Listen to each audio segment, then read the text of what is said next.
Hello, everyone. Welcome to the program EdTech Mondays, brought to you by the MasterCard Foundation in partnership with the Co-Creation Hub Limited, Nigeria. The EdTech Mondays is a platform to facilitate critical conversations on the use of technology for teaching and learning by bringing together key stakeholders, including policymakers, EdTech entrepreneurs, teachers, and parents. I'd like to say thank you all so much for joining us today. We are honored to have you. My name is Joyce Daniels, social engineering practitioner, your regular host on the show. And today our topic is so interesting, one that's dear to the hearts of so many of us Nigerians and even non-Nigerians. It is top education challenges that technology can address. What can technology help us fix? So in a survey that was conducted by the Co-Creation Hub to 90 respondents on top educational challenges technology can solve, here are some of the results we got. 88% of respondents agreed that technology would improve access to teaching and learning aids. 83% of respondents believe that technology will reduce examination malpractice. Another 83 voted that assessment and monitoring of learners could be improved by technology.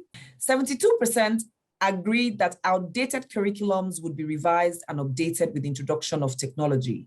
And finally, 61% believe that technology would provide continuous training opportunities for teachers. So we'd like to hear from you, our listeners. What are the top education challenges that technology can address?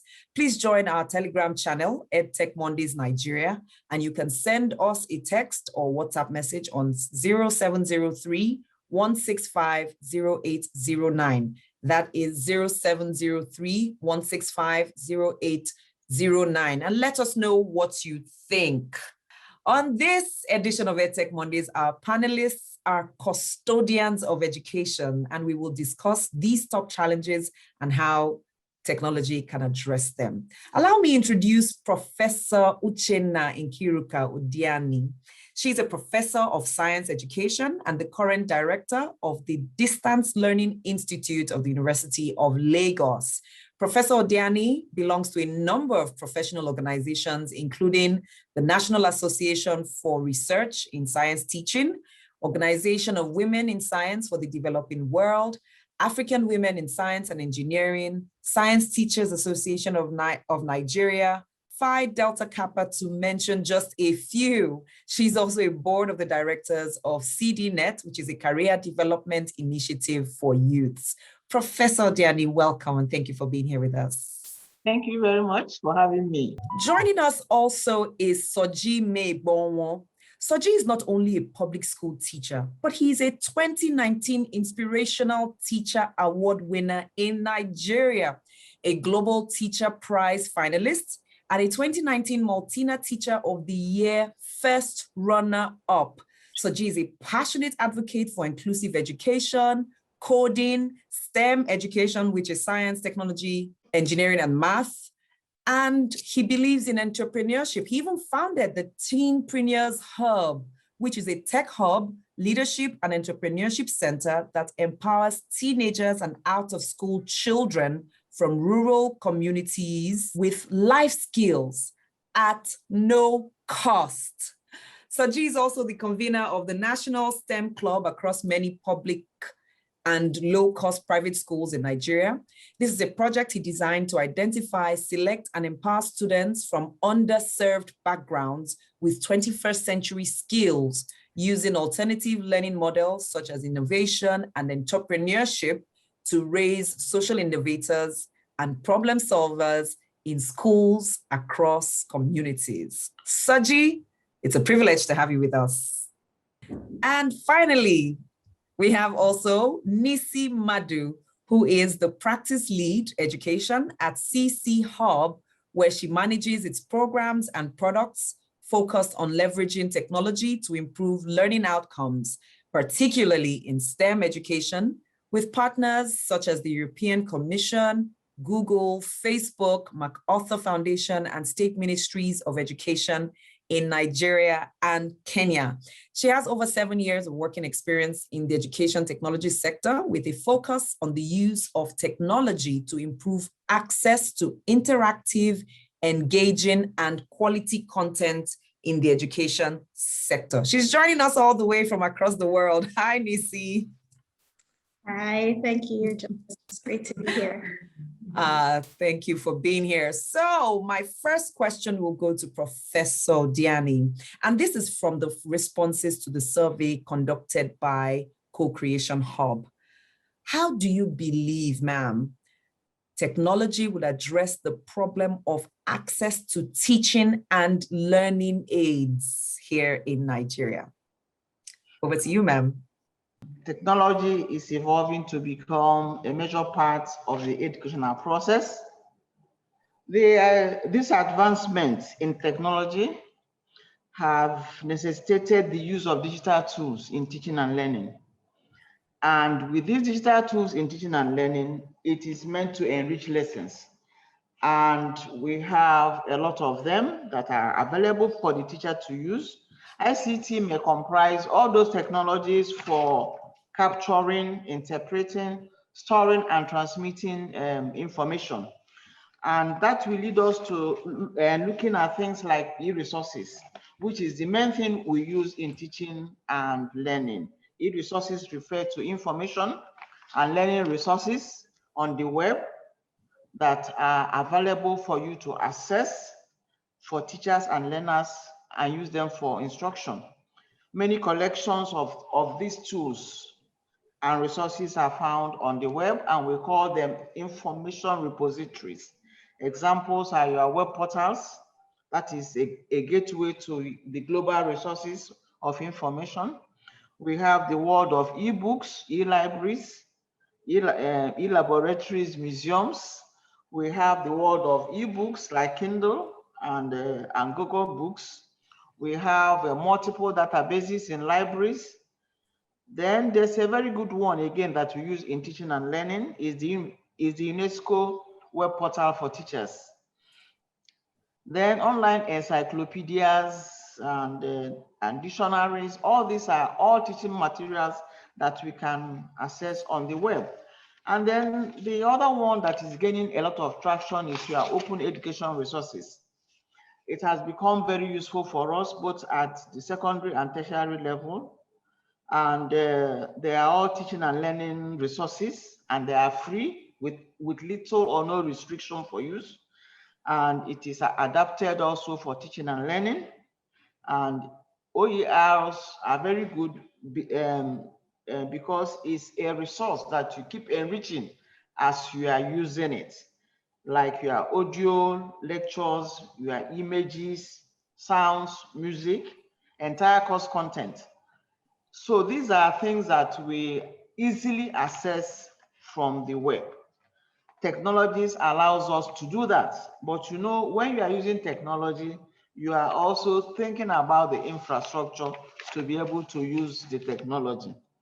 But with this, what you need is the digital skills and the digital tools, and of course, an internet connectivity. And bingo, you get everything you want at your fingertips. So technology has enabled us to be able to access information. I think that is the major thing that for teaching. We are able to access a plethora of information. What is needed is digital tools, digital skills, and of course, internet connectivity. And bingo, any information you require is at your fingertips. Just type in the keyword into a search engine, and all the information is displayed.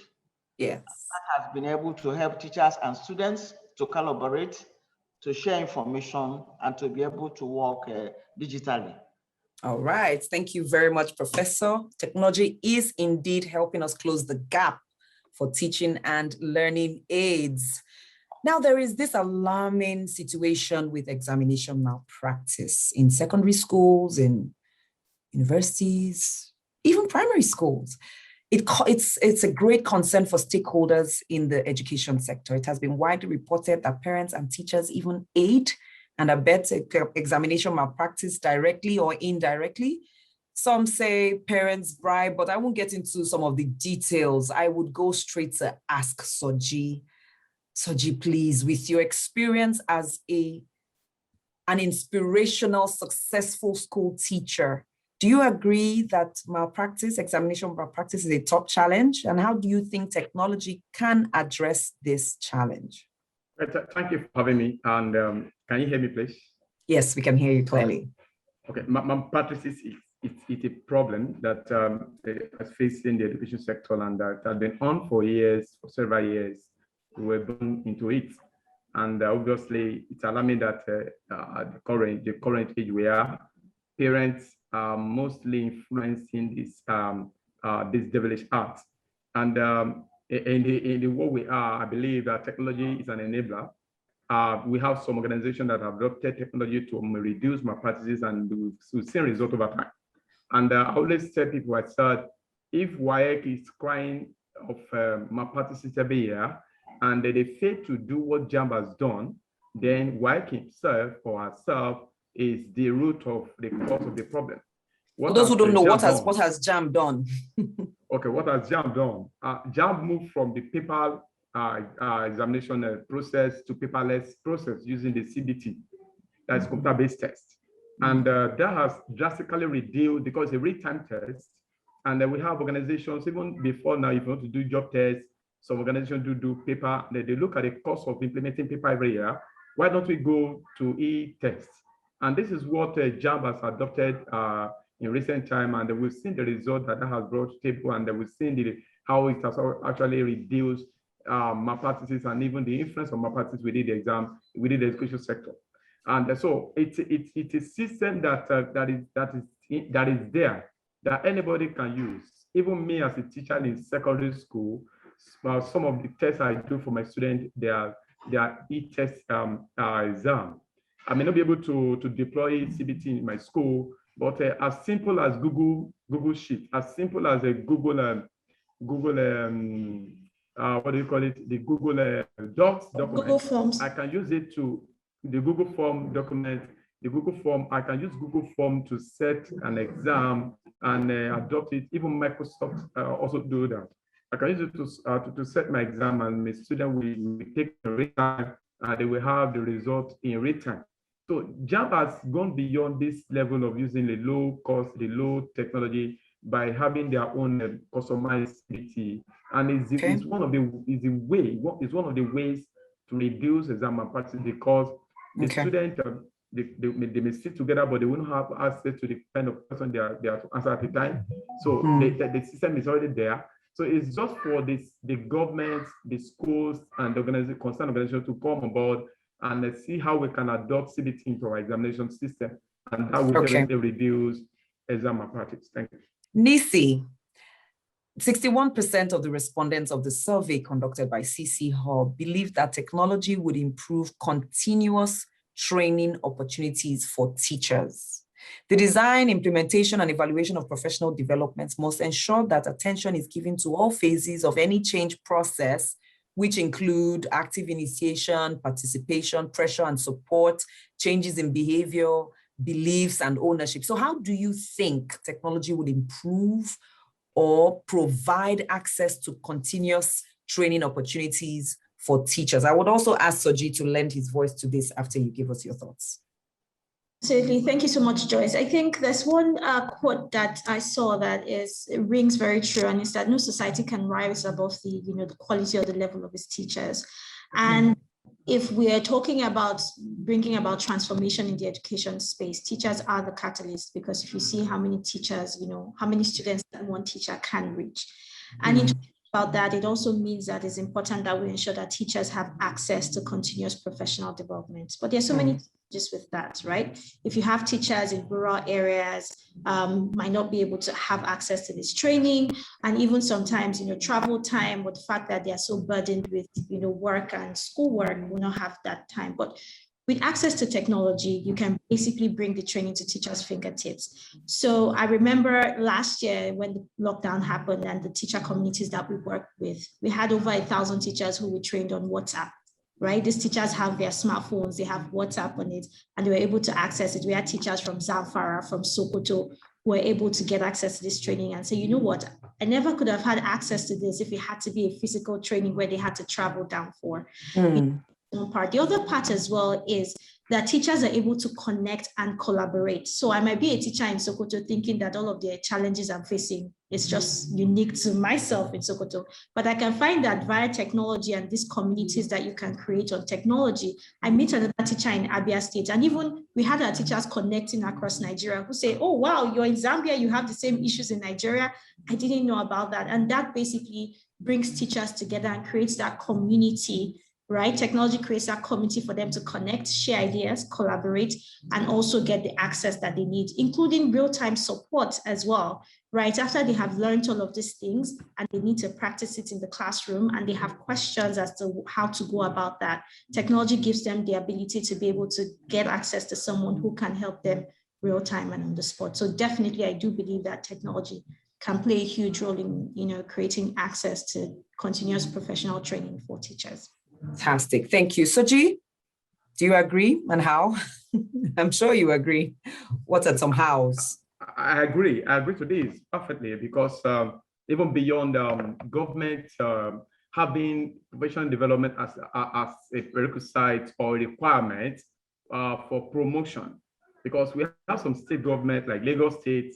There's some courses you need to take before you can move from one step to the other. So it's about government. It's about government, adopting this system. So I'm making professional development as a kind of a compulsory entity. We remember during the lockdown, Microsoft, the Lagos government had to fuse, collaboration with Microsoft to train teachers across Nigeria. I was part of the training at that time. We trained over 10,000 of Lagos State teachers during that time. And it was because I look at it beyond the having it as a requirement for promotion. It should be, professional development should be a constant effort of teachers, because we look at it that if you want to remain in the classroom, then there's need for you to keep learning, because as a teacher, you can't give what you don't have. And so I believe that technology as it stands, it's a powerful tool that will help us to bridge this gap, because even on your phone, there are a lot of professional courses that you can take. Microsoft on its own has a community. It is called the Microsoft Educator Community, where you can take over 1 million courses for free. You can take over 1 million courses for free, and it's just there. We've run advocacy across schools concerning this, so that teachers can, up their gains by taking these professional courses and become better version of themselves, even in the classroom. Thank you. Thank you very much. So you're saying technology can help, and we all need to take responsibility and make it work. This is still EdTech Mondays, and our topic for discussion today is top education challenges that technology can address. My next question is about infrastructure, and I know that Professor Udeani mentioned, she touched it just a little bit toward the end of her response. And so, Professor, I'm going to bring you back for your intervention. This is one of the worst problems facing the effective implementation of educational programs, including the Universal Basic Education this is a research by Arisi in 2002, where he stressed that inadequate classroom spaces have resulted in overcrowding in schools. Many primary and secondary schools were built a long time ago by both government and missionaries and more. With the lack of infrastructure in place, classes are overcrowded, many sitting on the floor in certain communities. Professor Udeani, please, can technology play a role here in improving this situation? Definitely, absolutely. I just want to touch on something that Soji said. What we have done with technology is impersonation in educational malpractice. That is one thing it has done for us in the university. We have been able to stop impersonation of students entering examination. Amazing. I don't want to lose sight of that. And that is because of technology. Then when you talk of infrastructure, technology is also infrastructure. So we are looking at maybe infrastructure, ICT infrastructure, and physical infrastructure. But I think that if you look at physical infrastructure, technology has helped us a lot. Like looking for large classrooms that require large classes that we teach over 2,000, 3,000 students in one class. With technology, all those lectures have gone online at the University of Lagos. We don't have to congregate all those students into one class anymore, since the COVID-19 helped us to even achieve that faster. So all these large classrooms have gone online, and when they are online, it means that you do not have to be in a classroom, a fixed classroom, to attend lectures. So we are not talking in those large classrooms, space and furniture, we have taken care of that. Zoom lectures and all the virtual learning environments that we have. Again, for our own selection exams, we don't have to bring everybody from all over Nigeria to take these selection exams. We have created all of them online. So I think that reduced the stress on space, the stress on even on ourselves, invigilating those exams. So technology has come to help us in that wise. Then another area is that, for instance, in universities, why are we looking for a 10-story library? I wonder. No, you don't need it, because all these books are now online. There are e-books, there are library databases. So we're seeing that we are losing touch of even the physical books. It takes time to store, it takes time to replace, but with databases, we have taken care of that. So technology has also helped us in that regard. Then we think about mobile learning as well. Any learning that does not need a fixed determined location, it's very helpful for us now. So the mobility that iPad, smart mobile phones have given us allows us to do a lot of things, both synchronously or asynchronously. So students don't need to congregate, and that's the beauty of technology. And we live stream our lectures onto YouTube, so that anywhere they are, they go to their YouTube channel and subscribe to my own, the university or any departmental YouTube channel, and then you just look onto your lectures. So physical infrastructure, we are getting to a place where we can handle it a bit. We don't need to be building large lecture rooms, equipping them, yes, and also exams as well. I feel like giving a round of applause. I think we're making progress. We are making progress. Many times we talk about the bad things going on. It's good that we celebrate progress that is being made. Thank you so much, Professor, for your intervention. There is the question now about assessment and monitoring of learners. There are all sorts of data. There's all sorts of data out there, but let me mention that from World Bank in 2017 that observed that the quality of basic education measured in terms of learning outcomes is low in Nigeria. According to international standards, children who have completed grade 3 are expected to be fully literate. Yet in Nigeria, only 66% of public school students can read at least one of 3 words, and 78% can add single digits after completing grade 4. Nissi, Professor Soji, I'm going to ask all of us to please jump in one after the other. How can technology address challenges around the assessment and monitoring of learners? Because without this, we can't scale effectively. Nissi, would you please start this response? Sure, absolutely. Thank you, Joyce. I think one key thing that I'd like to highlight there is when it comes to teaching and learning, something that is very important is learning outcomes.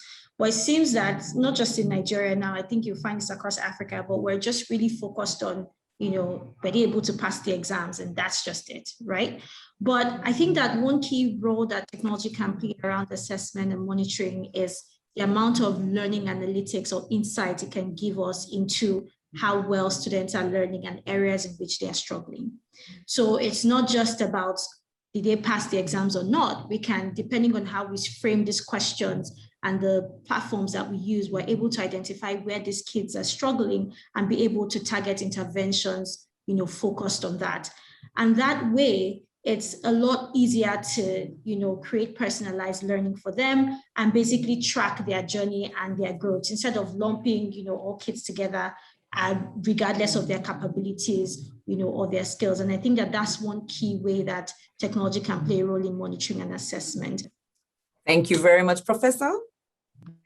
Yeah, I will give an example of how we have been able to track assessment and monitoring of students at the university level by using our learning management system, the virtual learning environment. And the one we use at the university is Moodle.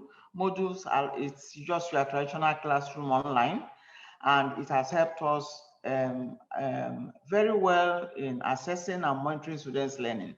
So in that environment, we can make sure that students are contributing to discussion forums. They are contributing to the quizzes that we post online. They are submitting their assignments. For me personally, I think that I have used this to track at-risk students. At-risk students are those students that don't do anything.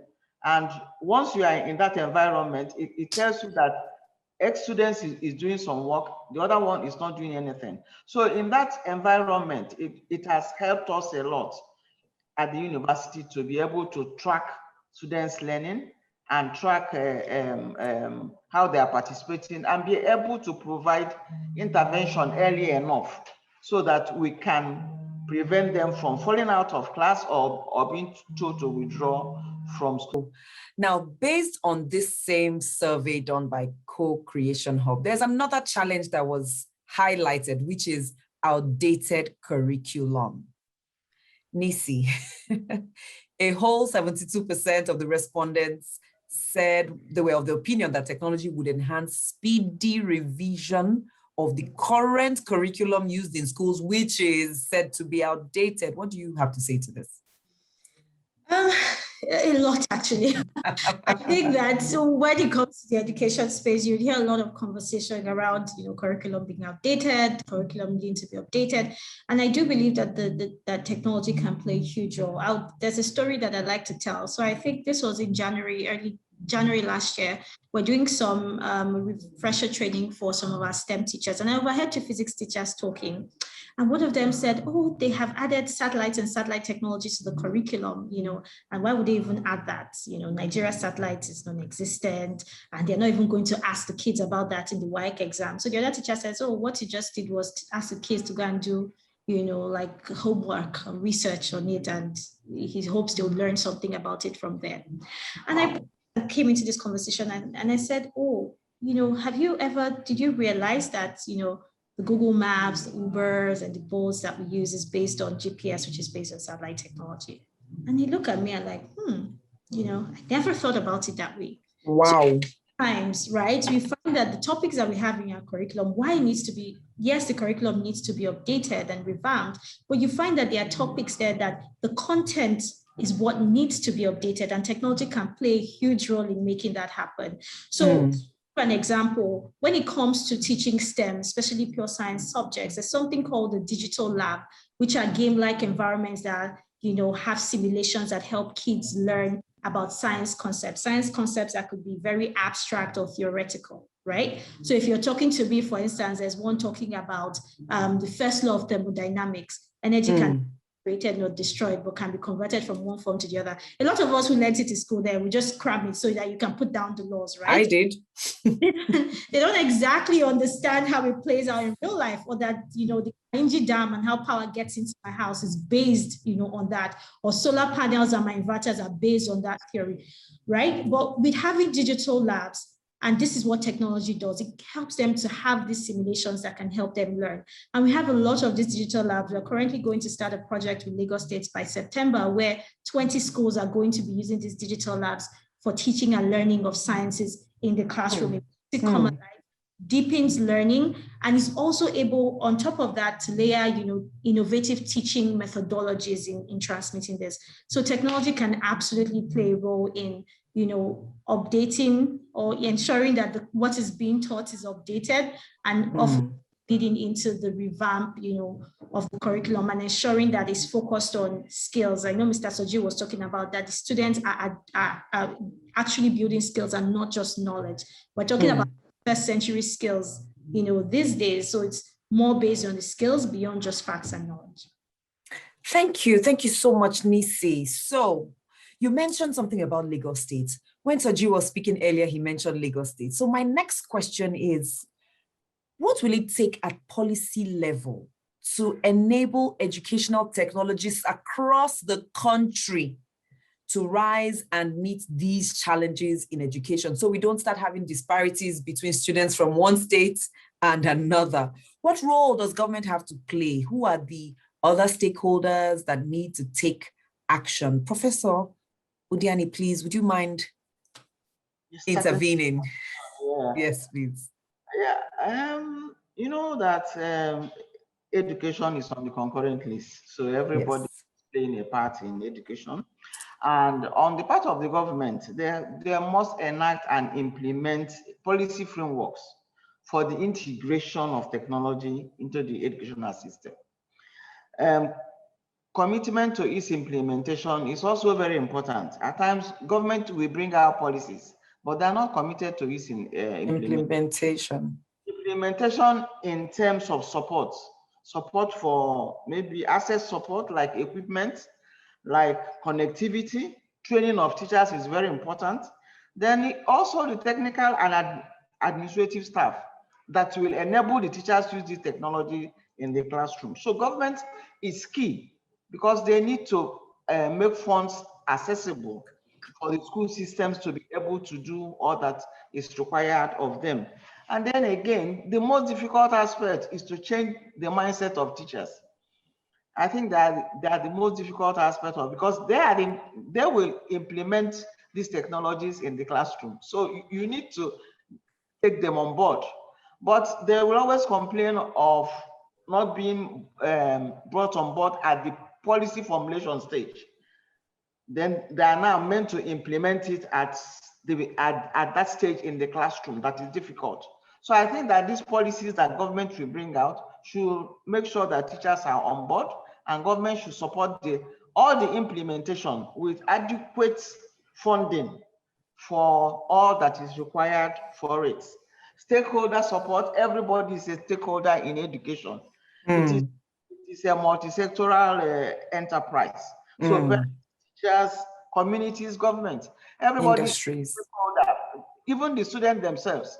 So everybody is a stakeholder in education, and everybody must be brought on board for anything to succeed in education, not only government or teachers.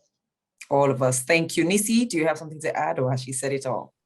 Yes, just to add a few things, but to also amplify what Professor just talked about teachers. I think that's important that, teachers need to be supported and trained on how to adopt technology for use in classrooms. But also, I think that the private sector and stakeholders have a lot to play as well, making sure that infrastructure is available, right? So whatever it is they can do around internet accessibility, access to devices, low-cost devices that parents and kids can use in schools, and making sure that this infrastructure is also available in school. I think that public-private partnership will go a long way in helping us see the results. Thank you very much. And a program like EdTech Mondays, of course, is lending a voice to enlightening society on different roles that we all should play, because parents are listening, teachers are listening, students are listening, policymakers are listening, and everybody can see we all have a role to play in fixing the challenges in education using technology. For all our listeners who would like to join us, we would love to hear from you. To our listeners, we would love to hear from you. Please join our Telegram channel, EdTech Mondays Nigeria, or send a text or WhatsApp message to 0703 165 0809. That is 0703 165 0809. Join the conversation. Let us know what you think. Many, many, many thanks to our panelists today, Professor Uchenna Udeani, Mr. Soji Megbowon, and Ms. Nissi Madu. Thank you for being here with us. Thank you, Joyce. It's a pleasure to be here. Thank you for having me. To all our listeners, thank you so much. And we hope that you will join us again, same time, same station next month. My name is Joyce Daniels. Bye for now.